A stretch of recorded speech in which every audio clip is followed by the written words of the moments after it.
Daily current affairs की classes में आप सभी का स्वागत है। आज की इस वीडियो में हम बात करने वाले हैं 13 अगस्त से संबंधित महत्वपूर्ण करंट अफेयर्स के बारे में, जो कि आपके सभी प्रकार के कॉम्पिटिटिव एग्ज़ाम के लिए इम्पोर्टेंट रहने वाला है।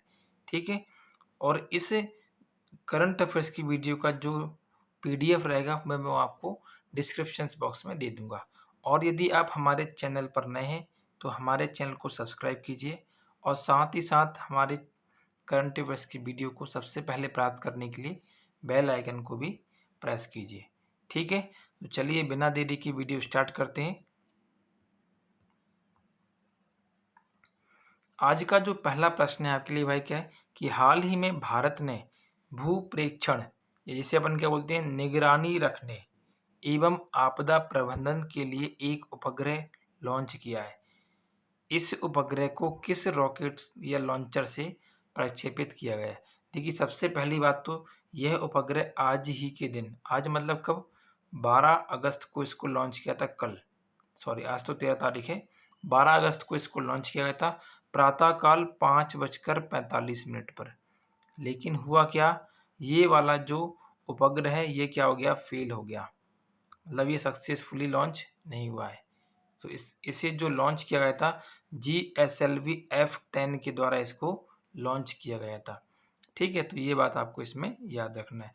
इसके बारे में कुछ महत्वपूर्ण बिंदु हम जान लेते हैं जो कि आपके एग्जाम के लिए थोड़े बहुत इम्पोर्टेंट रहने वाले हैं। सबसे पहली बात, इसरो के द्वारा 12 अगस्त को, जैसा कि कल की बात कर रहे हैं, 5:45 पर EOS-03 उपग्रह को GSLV F10 रॉकेट से लॉन्च किया गया था। सबसे पहले जान लेते हो EOS का फुल फॉर्म क्या होता है।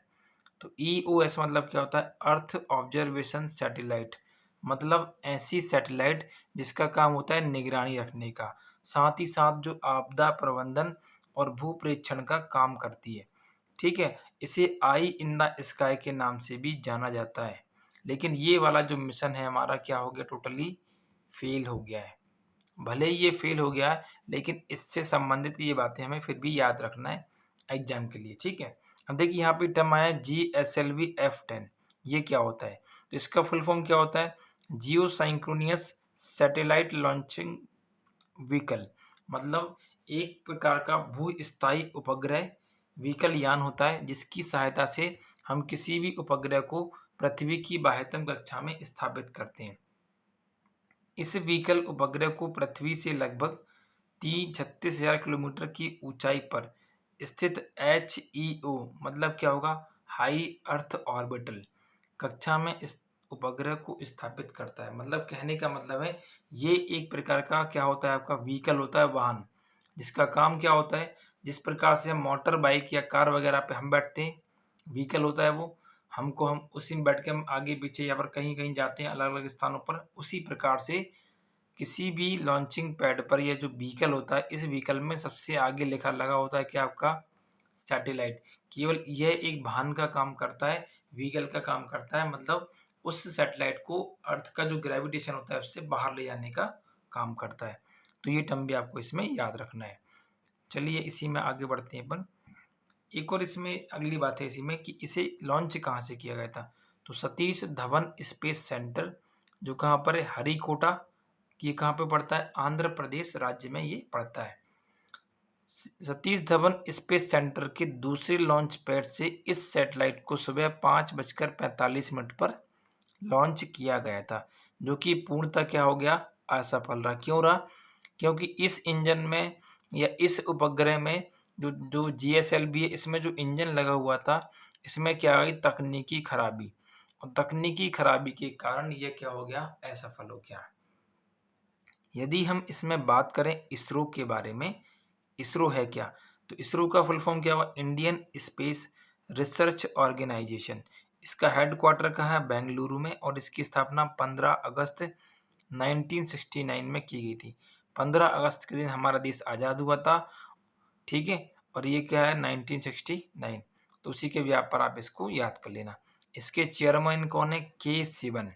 यदि आपसे पूछें कि इसरो का पहले नाम क्या था इससे पहले, तो इसरो का पुराना नाम अंतरिक्ष अनुसंधान के लिए भारतीय राष्ट्रीय समिति था। तो ये बात भी आपको इसमें याद रखना है, ठीक है। तो चलिए अब हम इसमें अगले प्रश्न की तरफ आगे बढ़ते हैं। इसमें आपके लिए जो अगला क्वेश्चन है वह क्या है कि हाल ही में किस राज्य में ई कोर्ट सेवा को लागू किया गया है, ये बात आपको बताना है। देखिए जो सेवा है ई कोर्ट सेवा, इसको स्टार्ट किया गया है उत्तराखंड के अंदर। क्यों किया गया है? क्योंकि उत्तराखंड के अंदर कुछ ऐसे इलाके हैं, 5 ऐसे ज़िले हैं जहाँ पर क्या होता है, जो अदालत होती है वह क्या होती है, अपनी पूर्ण रूप से सुनवाई नहीं कर पाती है, क्योंकि वहाँ पे मामले लंबित हो जाते हैं बहुत सारे। तो एक प्रकार की बैन बनाई गई है जिसका काम क्या होगा कि वो जगह-जगह जाएगी और वहाँ पे जो भी आपके मामले लंबित हैं उनको कंप्लीटली डन करेगी, ठीक है।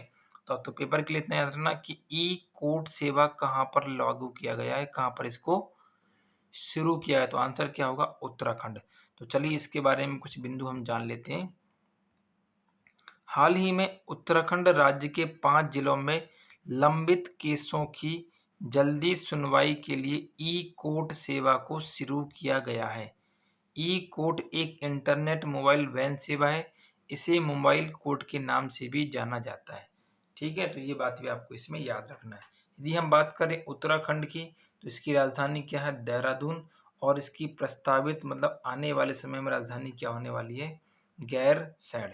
क्या नाम है, गैरसैंण, ठीक है। यहाँ की राज्यपाल कौन है, बेबी रानी मौर्य, और यहाँ के मुख्यमंत्री जी का नाम क्या है, पुष्कर सिंह धामी। तो इतनी बातें कम से कम आपको इसमें याद रखना है। चलिए अब अगली क्वेश्चन की तरफ हम आगे बढ़ते हैं। अगला क्वेश्चन है आपके लिए कि भारत का पहला वाटर सिटी प्लस या फिर वाटर प्लस सिटी किस शहर को घोषित किया गया है। तो देखो साफ सफाई के मामले में जो भी शहर हमारा सबसे पहले नंबर पर आता है इसी को ये नाम दिया गया है, क्या, वाटर प्लस सिटी। तो इसका सही उत्तर क्या होगा, ऑप्शन नंबर फर्स्ट, इंदौर। तो हाल ही में क्या गया, इंदौर को वाटर प्लस सिटी शहर घोषित किया गया है। तो ये भारत का ऐसा पहला राज्य हो जाएगा, ठीक है। तो चलिए अब इसी में हम आगे बढ़ते हैं। अगला प्रश्न है आपका DSNA deputy national security advisory स्तर की पहली बैठक का आयोजन कहाँ कराया गया है।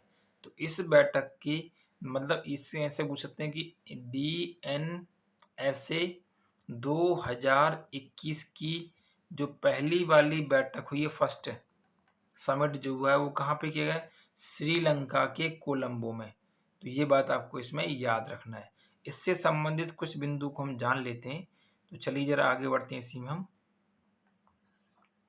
आगे इसमें कथन आपको दिया गया है कि कोलंबो सुरक्षा सम्मेलन की, ध्यान सुनना, कोलंबो सुरक्षा सम्मेलन की पहली उपराष्ट्रीय सुरक्षा सलाहकार, जिसे अपन क्या पढ़ रहे हैं, DNSA स्तर की बैठक की मेजबानी 4 अगस्त 2021 को श्रीलंका के द्वारा कराई गई।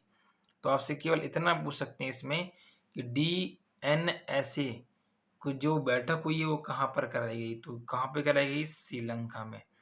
अब जब ये बैठक हुई है तो इस बैठक में कौन कौन से देशों ने हिस्सा लिया है। तो इस बैठक में भारत, अब श्रीलंका में तो ये आयोजित ही हो रही है, तो भारत, श्रीलंका और मालदीव ने मुख्य रूप से इसमें भाग लिया है। साथ ही साथ यदि बात करें हम पर्यवेक्षक के रूप में, मतलब जांच पड़ताल के लिए, इसमें कौन कौन को यूज़ किया गया है या कौन कौन से देश इसमें शामिल हुए हैं या फिर इस बैठक में वो समिट में इसमें शामिल कराए गए हैं। तो पहले कौन थे, बांग्लादेश, सेकंड पे कौन है, मॉरिशस, और थर्ड कौन है, सेशल्स देश। अब ये सेशल्स मतलब क्या होते हैं, हिंद महासागर में स्थित 115 द्वीपों वाला समूह को ही क्या बोलते हैं अपन, सेशल्स देश कहते हैं। जो हमारा हिंद महासागर है इसमें क्या है, 115 आइलैंड हैं।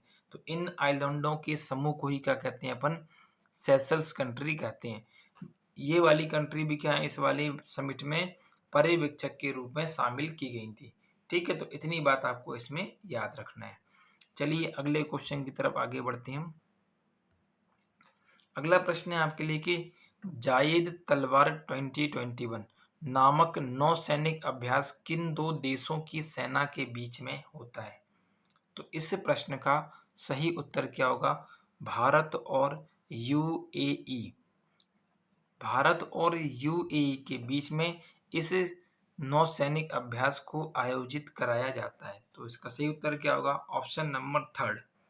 ठीक है, तो चलिए इसके बारे में कुछ बिंदु हम जान लेते हैं जो कि आपके एग्जाम के लिए इम्पोर्टेंट है। सबसे पहले जायद तलवार 2021 नौसैनिक अभ्यास भारत और यूएई के बीच अबू धाबी के तट पर आयोजित किया गया। अब आपसे पूछ सकता है कि यूएई में कराया गया कि भारत में कराया गया है, तो आंसर क्या होगा? यूएई में इसको कराया गया है। और यूएई में कहाँ पर?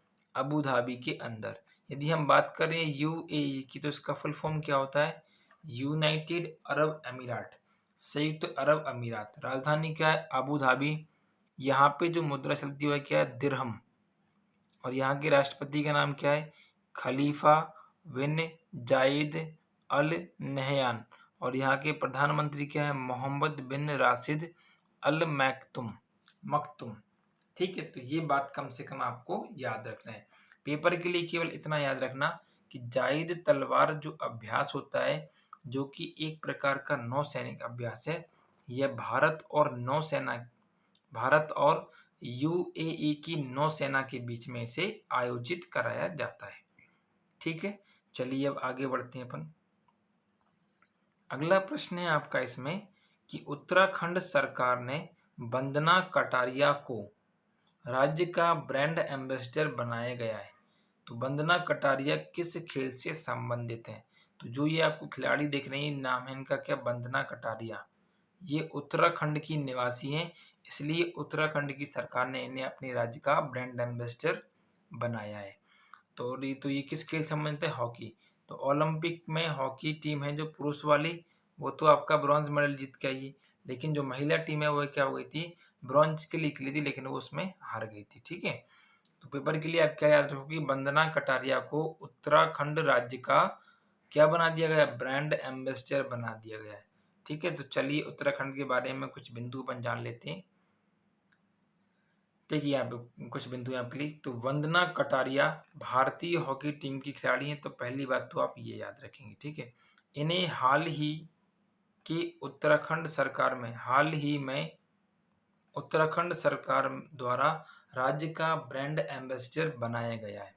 टोक्यो ओलंपिक 2020 में हॉकी के खेल में हैट्रिक लगाने वाली प्रथम भारतीय महिला कौन सी है? तो आंसर क्या होगा? वंदना। ठीक है, वंदना कटियार। तो ये हॉकी में 2020 के टोक्यो ओलंपिक में हॉकी खेल में हैट्रिक लगाने वाली इंडिया की पहली वुमेन है। तो ये बात भी आपको इसमें याद रखना है। यह उत्तराखंड की निवासी है। उत्तराखंड की राजधानी क्या है? देहरादून। ठीक है, और यहाँ की राज्यपाल कौन है? बेबी रानी मौर्य। यहाँ के मुख्यमंत्री कौन है? पुष्कर सिंह धामी। तो इतनी बात आपको इसमें याद रखना है। चलिए अब आगे बढ़ते हैं अगले प्रश्न की तरफ। अगला प्रश्न है आपके लिए कि अंतर्राष्ट्रीय सेना या फिर सैन्य खेल 2021 का आयोजन किस देश में किया गया? तो जो ये नाम लिखा है अंतर्राष्ट्रीय सैन्य या सेना खेल 2021, इसकी जो आयोजन किया गया ये रूस में इसको आयोजित कराया जाएगा। तो 2021 में इसको आयोजित किया जाएगा। और कब से कब तक किया जाएगा? तो इन बातों को अपन अभी आगे जान लेते हैं। फिलहाल में आप ये याद रखिएगा, अंतर्राष्ट्रीय सैन्य सेना खेल 2021 का आयोजन रूस में किया जाएगा। कहाँ पे किया जाएगा इसको? रूस में। यह खेल 22 अगस्त से शुरू होगा और 4 सितंबर तक ये खत्म हो जाएगा। तो रूस में तो ये स्टार्ट होने वाला है कब से कब तक? 22 अगस्त से लेकर 4 सितंबर तक ये आयोजित कराया जाएगा। यदि हम बात करें कि भारत की तरफ से इसमें कितने लोग शामिल करेंगे, तो इस खेल में भारतीय सेना की ओर से 101 सदस्यों का दल भाग लेगा। इम्पोर्टेंट पॉइंट है, पेपर के लिए आपको इसे याद रखना है। यदि हम बात करें रूस की या रशिया की, तो इसकी राजधानी क्या है? मॉस्को। इसका मुद्रा क्या है? रूबल। यहाँ के राष्ट्रपति का नाम क्या है? Vladimir Putin. और यहाँ की प्रधानमंत्री का नाम क्या है? Mikhail Mishustin. ठीक है, तो दोनों बातें आपको इसमें याद रखना है। चलिए अब आगे बढ़ते हैं अगले प्रश्न की तरफ। अगला प्रश्न है आपके लिए कि किस राज्य के मुख्यमंत्री के द्वारा ई नगर नामक मोबाइल ऐप लॉन्च किया गया है। तो ये आपको बताना है कि ई नगर नामक जो मोबाइल एप्लीकेशन है ई नगर के नाम का, इसे किस राज्य के मुख्यमंत्री ने इसको लॉन्च किया है। तो इसका सही उत्तर क्या होगा? ऑप्शन नंबर थर्ड, गुजरात के जो सीएम है विजय रूपाणी, इनके द्वारा ई नगर नामक मोबाइल ऐप को लॉन्च किया गया है। तो ये बात आपको इसमें पेपर के लिए याद रखना है। ठीक है, चलिए आगे बढ़ते हैं। अगला प्रश्न है आपके लिए इसमें कि विश्व जैव ईंधन दिवस कब मनाया जाता है। ये वाला जो डे है ये कब मनाया जाता है? यह डे प्रत्येक वर्ष 10 अगस्त को इसको हम सेलिब्रेट करते हैं। नाम क्या है? विश्व जैव ईंधन दिवस। तो यह दिवस प्रत्येक वर्ष 10 अगस्त को मनाया जाता है। ठीक है, तो ये बात आपको इसमें याद रखना है। ठीक है, चलिए आगे बढ़ते हैं।